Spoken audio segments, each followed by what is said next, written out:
Members of the Congress, I have the great pleasure, the high privilege, and the distinguished honor of presenting to you the President of the United States.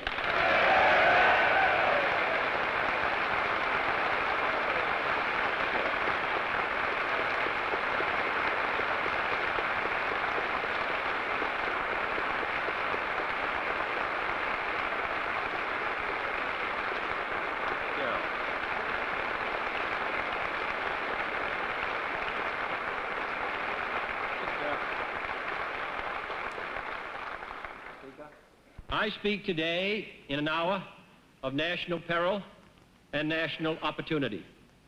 Before my term has ended, we shall have to test anew whether a nation organized and governed such as ours can endure.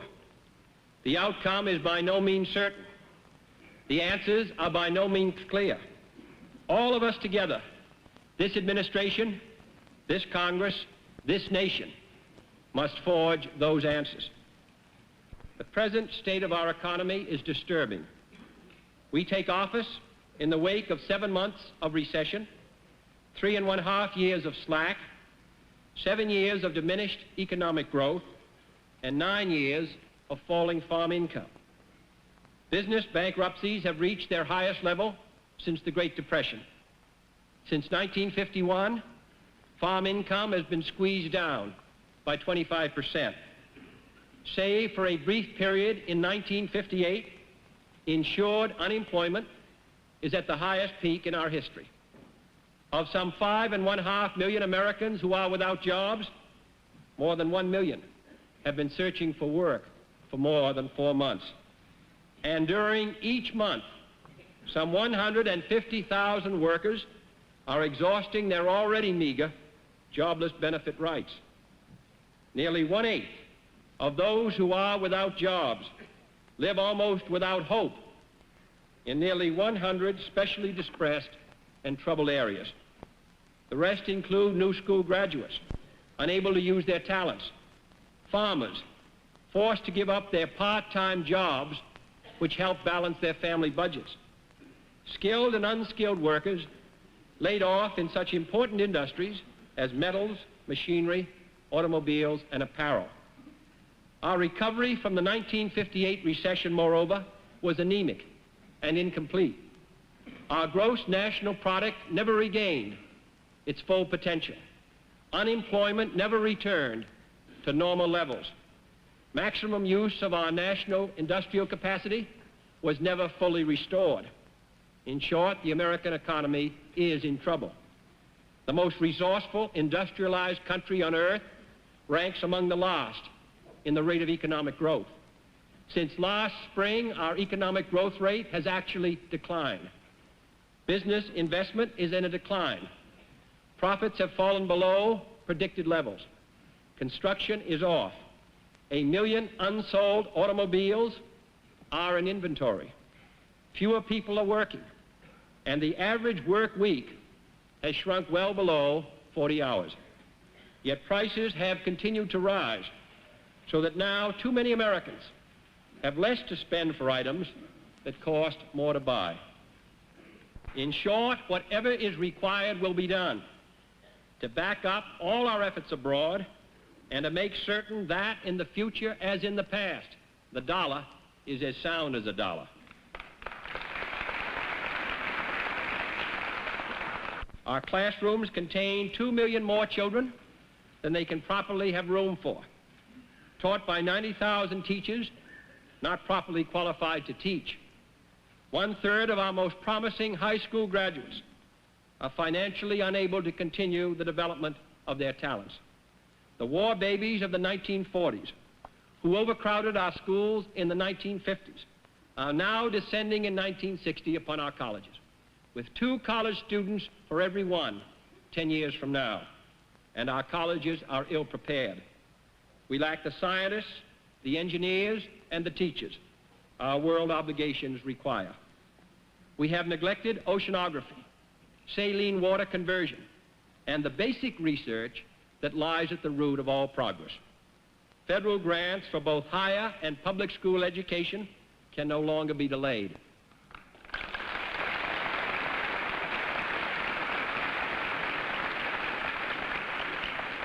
Medical research has achieved new wonders, but these wonders are too often beyond the reach of too many people, owing to a lack of income, particularly among the aged, a lack of hospital beds, a lack of nursing homes, and a lack of doctors and dentists. Measures to provide health care for the aged under Social Security and to increase the supply of both facilities and personnel must be undertaken this year.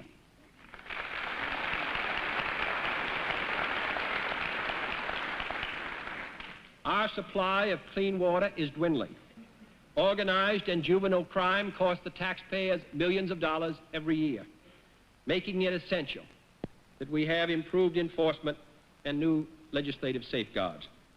The denial of constitutional rights to some of our fellow Americans on account of race, at the ballot box and elsewhere, disturbs the national conscience and subjects us to the charge of world opinion that our democracy is not equal to the high promise of our heritage.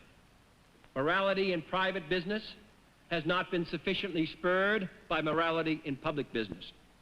A host of problems and projects in all 50 states, though not possible to include in this message, deserves and will receive the attention of both the Congress and the executive branch. On most of these matters, messages will be sent to the Congress within the next 2 weeks. But all these problems pale when placed beside those which confront us around the world. No man entering upon this office, regardless of his party, regardless of his previous service in Washington, could fail to be staggered upon learning, even in this brief 10-day period, the harsh enormities of the trials through which we must pass in the next 4 years. Each day the crises multiply. Each day their solution grows more difficult. Each day we draw nearer the hour of maximum danger as weapons spread and hostile forces grow stronger. I feel I must inform the Congress that our analysis over the last 10 days make it clear that in each of the principal areas of crisis, the tide of events has been running out and time has not been our friend. In Asia, the relentless pressures of the Chinese communists menace the security of the entire area, from the borders of India and South Vietnam to the jungles of Laos, struggling to protect its newly won independence. We seek in Laos what we seek in all Asia, and indeed in all of the world: freedom for the people and independence for the government. And this nation shall persevere in our pursuit of these objectives.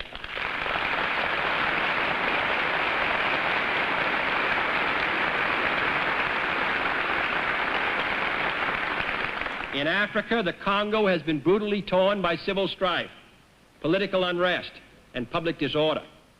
We shall continue to support the heroic efforts of the United Nations to restore peace and order, efforts which are now endangered by mounting tensions, unsolved problems, and decreasing support from many member states.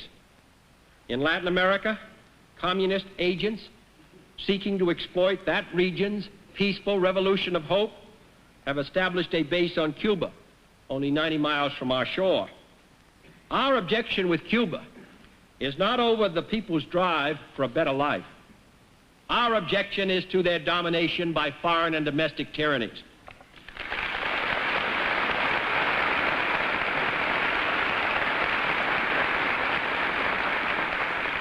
Cuban social and economic reform should be encouraged. Questions of economics and trade policy can always be negotiated, but communist domination in this hemisphere can never be negotiated.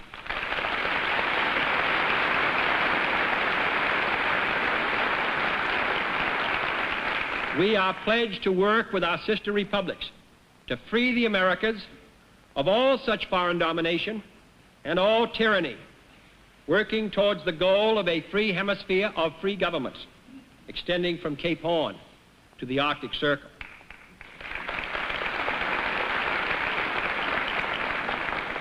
In Europe, our alliances are unfilled and in some disarray. The unity of NATO has been weakened by economic rivalry and partially eroded by national interest. It has not yet fully mobilized its resources nor fully achieved a common outlook. Yet no Atlantic power can meet on its own the mutual problems now facing us in defense, foreign aid, monetary reserves, and a host of other areas. And our close ties with those whose hopes and interests we share are among this nation's most powerful assets. Our greatest challenge is still the world that lies beyond the Cold War. But the first great obstacle is still our relations with the Soviet Union and Communist China. We must never be lulled into believing that either power has yielded its ambitions for world domination, ambitions which they forcefully restated only a short time ago. On the contrary, our task is to convince them that aggression and subversion will not be profitable routes to pursue these ends. Open and peaceful competition for prestige, for markets, for scientific achievements, even for men's minds, is something else again. For if freedom and communism were to compete for man's allegiance in a world at peace, I would look to the future with ever-increasing confidence.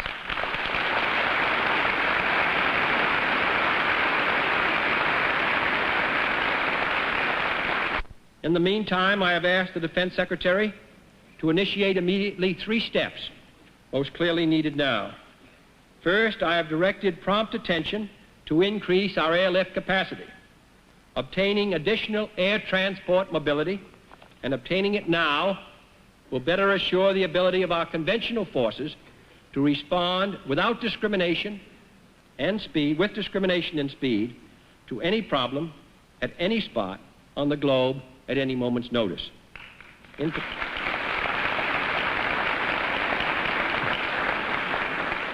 particular, it will enable us to meet any deliberate effort to avoid or divert our forces by starting limited wars in widely scattered parts of the globe. B, I've directed prompt action to step up our Polaris submarine program. Using unobligated shipbuilding funds now to let contracts originally scheduled for the next fiscal year, we'll build and place on station, at least 9 months earlier than planned, substantially more units of a crucial deterrent, a fleet that will never attack first, but possess sufficient powers of retaliation concealed beneath the sea to discourage any aggressor from launching an attack upon our security.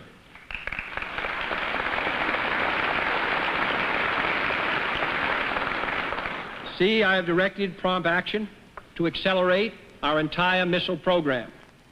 Until the Secretary of Defense's reappraisal is completed, the emphasis here will be largely on improved organization and decision-making, on cutting down the wasteful duplications and the time lag that have handicapped our whole family of missiles.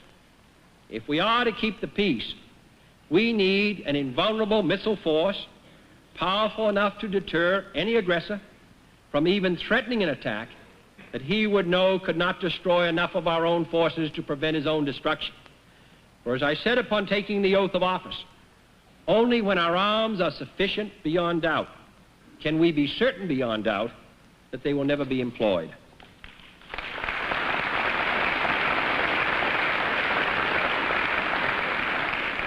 I hope the Senate will take early action, approving the convention establishing the Organization for Economic Cooperation and Development. This will be an important instrument in sharing with our allies this development effort, working towards the time when each nation will contribute in proportion to its ability to pay. For while we are prepared to assume our full share of these huge burdens, we cannot and must not be expected to bear them alone.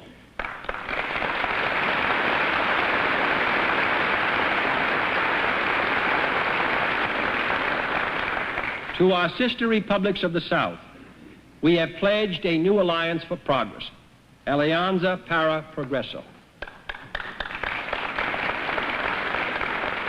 Our goal is a free and prosperous Latin America, realizing for all its states and all its citizens a degree of economic and social progress that matches their historic contributions of culture, intellect, and liberty. To start this nation's role at this time in that alliance of neighbors, I am recommending the following: that the Congress appropriate in full the $500 million fund pledged by the Act of Bogota, to be used not as an instrument of the Cold War, but as a first step in the sound development of the Americas. That a new interdepartmental task force be established under the leadership of the Department of State to coordinate at the highest level all policies and programs of concern to the Americas. That our delegates to the OAS, working with those of other members, strengthen that body as an instrument to preserve the peace and to prevent foreign domination anywhere in the hemisphere. That in cooperation with other nations, we launch a new hemispheric attack on illiteracy and inadequate educational opportunities at all levels. And finally, that a Food for Peace mission be sent immediately to Latin America to explore ways in which our vast food abundance can be used to help hunger and malnutrition in certain areas of suffering in our own hemisphere.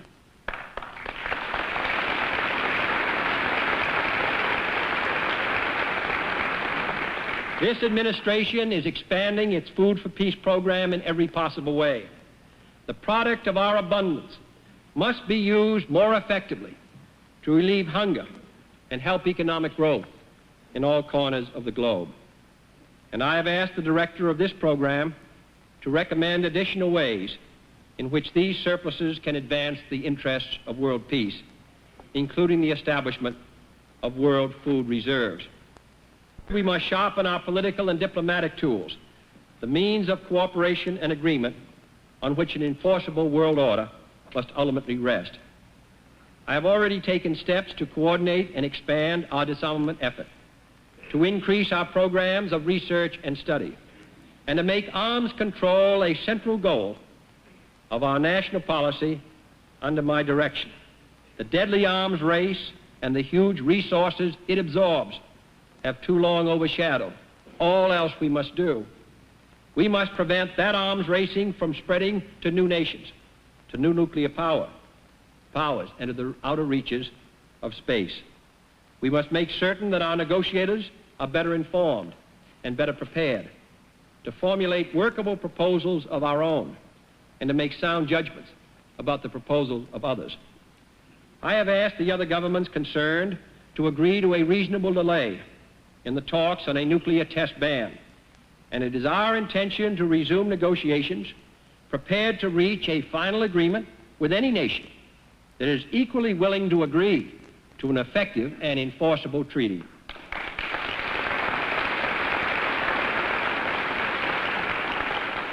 We must increase our support of the United Nations as an instrument to end the Cold War instead of an arena in which to fight it. In recognition of its increasing importance and the doubling of its membership, we are enlarging and strengthening our own mission to the UN. We shall help ensure that it is properly financed. We shall work to see that the integrity of the office of the Secretary General is maintained.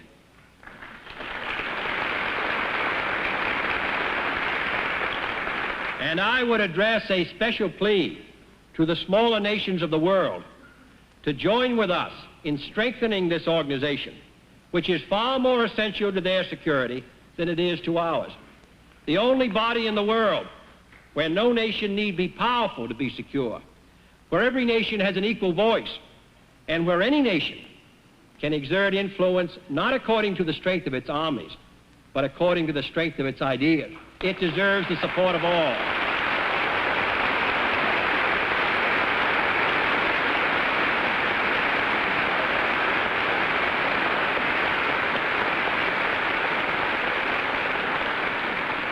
Finally, this administration intends to explore promptly all possible areas of cooperation with the Soviet Union and other nations to invoke the wonders of science instead of its terrors.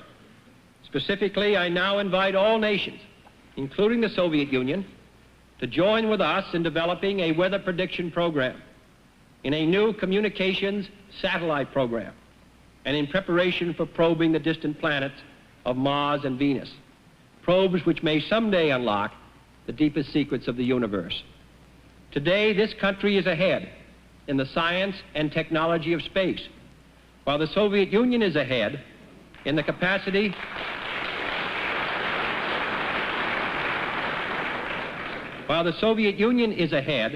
the capacity to lift large vehicles into orbit.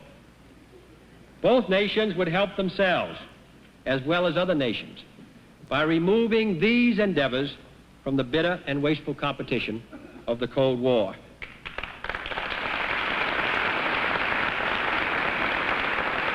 The United States would be willing to join with the Soviet Union and the scientists of all nations in a greater effort to make the fruits of this new knowledge available to all. And beyond that, in an effort to extend farm technology to hungry nations, to wipe out disease, to increase the exchanges of scientists and knowledge, and make our own laboratories available to technicians of other lands who lack the facilities to pursue their own work.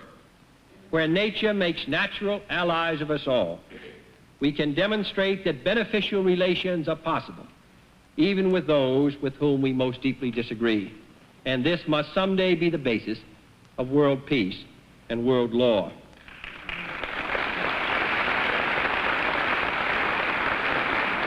Life in 1961 will not be easy. Wishing it, predicting it, even asking for it will not make it so. There will be further setbacks before the tide is turned, but turn it we must. The hopes of all mankind rest upon us, not simply upon those of us in this chamber, but upon the peasant in Laos, the fisherman in Nigeria, the exile from Cuba, the spirit that moves every man and nation who shares our hope for freedom and the future. And in the final analysis, they rest most of all upon the pride and perseverance of our fellow citizens of the great republic. In the words of a great president, whose birthday we honor today, closing his final State of the Union message 16 years ago, we pray that we may be worthy of the unlimited opportunities that God has given us.